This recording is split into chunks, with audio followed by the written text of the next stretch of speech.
Bueno, estamos aquí con María, Jennifer y Samuel en Taller Salud en Loíza.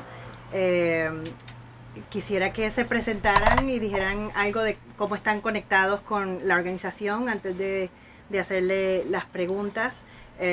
Nosotros somos parte de un equipo con la Universidad de Michigan y de Notre Dame que estamos trabajando en un proyecto para concientizar a las personas en Estados Unidos sobre lo que está sucediendo en Puerto Rico un año después del huracán María, ¿no? Para que se entienda más sobre el impacto del huracán y, bueno, sí, la situación en la isla ahora mismo. Así que en el caso de ustedes, pues nos gustaría que hablaran un poquito sobre su experiencia con la organización y qué ha sucedido en estos últimos 9 meses, pero si se pueden presentar primero, sería perfecto. Seguro. Mi nombre es María Villegas Pizarro, pertenezco a la comunidad Melilla aquí mismo en Loíza. Llegué a la organización pues a raíz de María. Mi comunidad fue afectada en una comunidad al lado que se llama el sector Villa Santo. Esa comunidad pues, tiene un caño a la parte de atrás y a raíz de eso, más la lluvia, pues la comunidad se inundó a 6 pies de agua. Hubieron personas que no pudieron bajar de sus hogares a conseguir alimentos. Nosotros teníamos un grupo de personas que nos está ayudando con alimentos. Le llevamos alimentos a esas personas, fuimos en un botecito, nos montamos en un botecito, le llevamos alimentos. La organización se enteró lo que estábamos haciendo, nos ayudaron, nos provieron alimentos para poder darle alimentar a esas personas y pues me ofrecieron para el voluntariado y aquí estoy en Taller Salud, porque me gusta cómo han ayudado mucho a Loíza, a la comunidad, a raíz de esta situación. Gracias. Pues mi nombre es Jennifer de Jesús. Yo ahora mismo estoy trabajando como gerente de los esfuerzos o coordinación de los esfuerzos post-huracanes acá en Loíza por parte de la organización Taller Salud. Pero llevo trabajando con Taller Salud desde el 2008 en diferentes proyectos. He estado como facilitadora de proyectos en diferentes. He estado con Juntos Sanamos, con Derecho a Crecer en Paz, he estado con Arte con Salud, con el proyecto Con Paz. Y bueno, pues post huracanes nos cambian los planes y nos cambian las agendas a todas las personas en Puerto Rico y pues Taller Salud no está ajeno a eso, así que pues en los primeros meses, inmediatamente después del huracán, estuve más destacada en la zona de Piñones y así como en la comunidad de Mari, empezaron la idea de poder llevarle comida caliente a las personas que no podían salir de su casa, pues al ver también el proceso de destrucción de las casas y de la falta de condiciones para poder alimentarse o poder estar, pues iniciamos los comedores comunitarios, en los cuales en Piñones tuvimos un comedor y yo estaba, ¿verdad?, apoyando toda esa gestión directamente con la comunidad y con un grupo de voluntarias y voluntarios que estaban en su comunidad todos los días, de mañana hasta la noche, haciendo apoyo a la gente que más lo necesitaba. Wow. Gracias. Sí. Mi nombre es Samuel Osorio, soy interruptor de conflicto del programa Acuerdo de Paz, Taller Salud. Y vivo en la comunidad Miñi Miñi, una comunidad también que se afecta por los problemas de las crecidas de agua en los ríos, ya que llueve a veces intensamente por varias horas. Pues tenemos el problema que presenta la compañera María, pues los ríos se desbordan hacia las comunidades. Yo había participado del programa Acuerdo de Paz años anteriores, ya que me retiré por un espacio de un año y medio. Y al estar pasando los problemas con el huracán, pues se me pide ayuda y ahí es que regreso. Estuve trabajando con las comunidades, pues en sí mi trabajo es la mediación de conflictos, pero bajo los efectos del huracán, pues hubo que dividir esfuerzos y ayudar a las compañeras a llevar sustento a familias que lo necesitaban en ese tiempo. Muchas gracias. Yo tengo entendido que esta organización lleva más de 30 años, ¿no?, en Loíza y la pregunta mía sería si cada uno de ustedes podría hablar brevemente de cómo el huracán María ha impactado el tipo de servicio que tienen que proveer o cómo ha cambiado quizás la misma misión de Taller Salud. Tal vez esa pregunta es más dirigida Sí, hacia sí, Jennifer. sí. Y si quieren contribuir sí. Pues mira, Taller Salud en diciembre cumple 39 años de Wow. fundada. Se fundó en 1979. ¿Verdad? Y el foco principal de Taller Salud desde su origen es la salud de las mujeres. Sigue siendo la salud de las mujeres.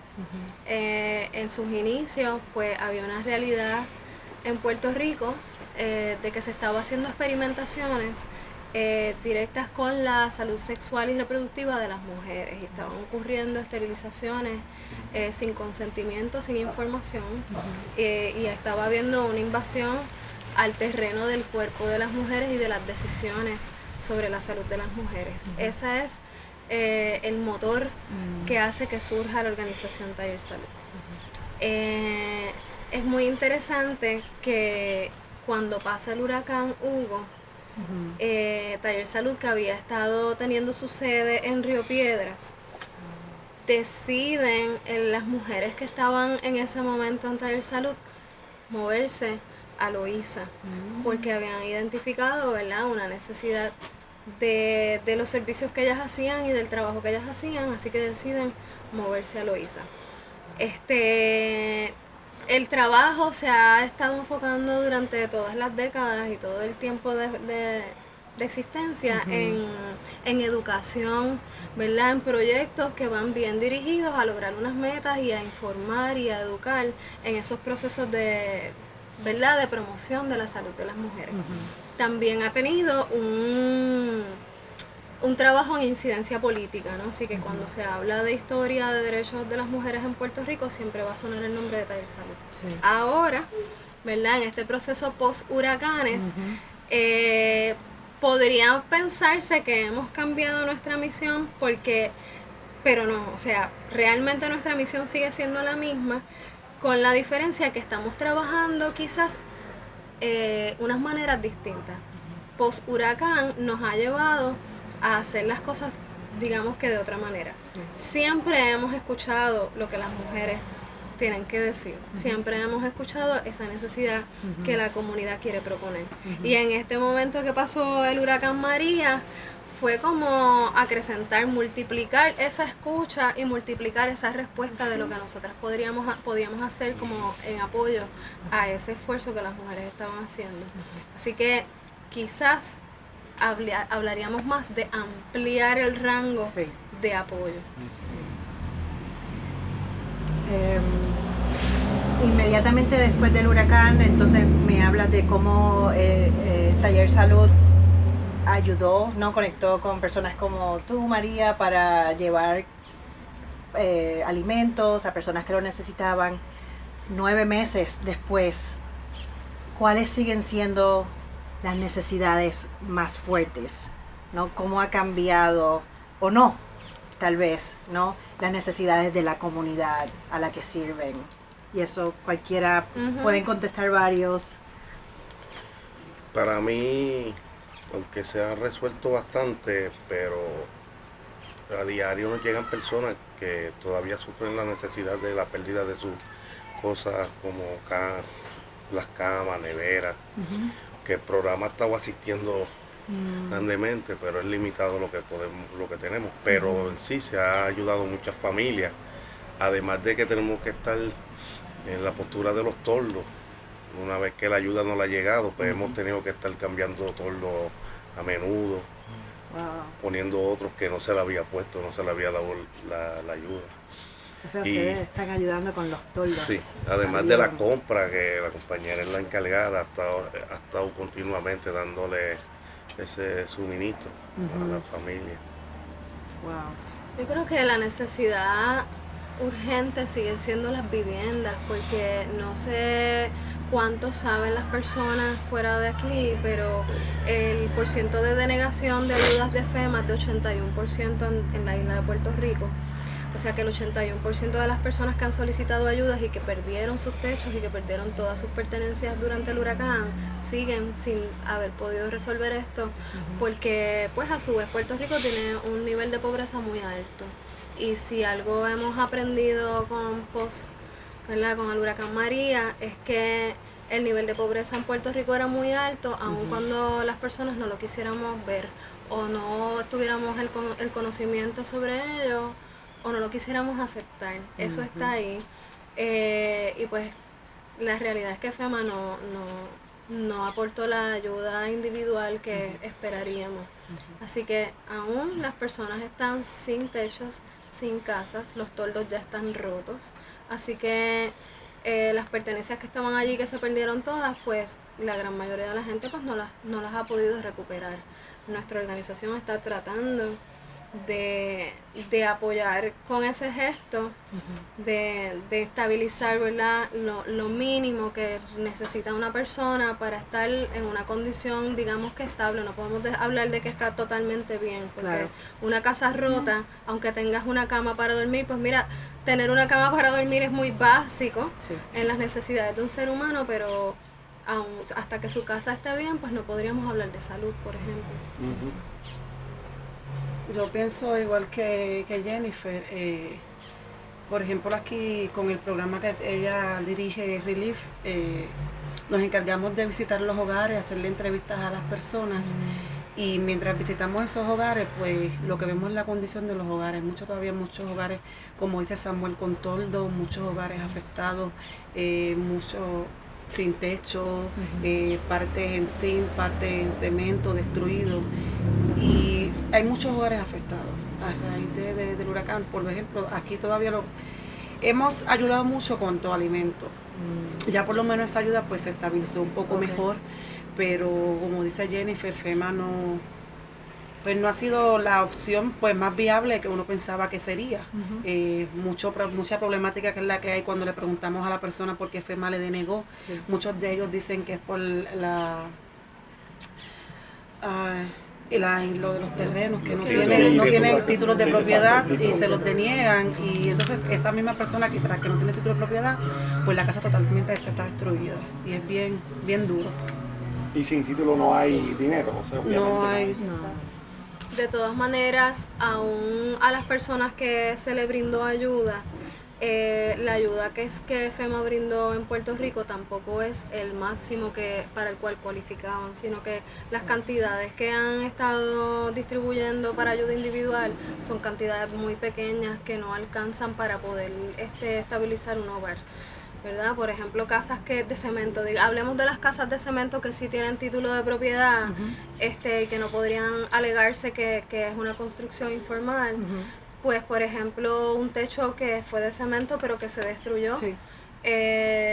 Y que a esa persona le dan $600. Wow.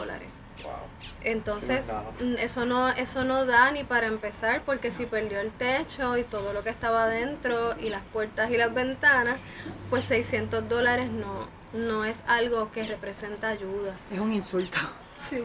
Así que, ¿verdad? Pues esa es la situación que nosotros todavía hoy estamos manejando en Loíza, y yo sé que no es solo Loíza, sino que es en general en Puerto Rico.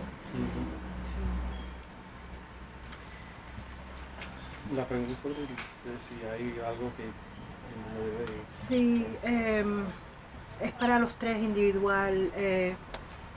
Esto es una oportunidad para que la gente en Estados Unidos escuche, ¿no?, lo que necesita Puerto Rico ahora mismo, o el mundo, porque no tienen que ser solamente personas de Estados Unidos participando en este programa.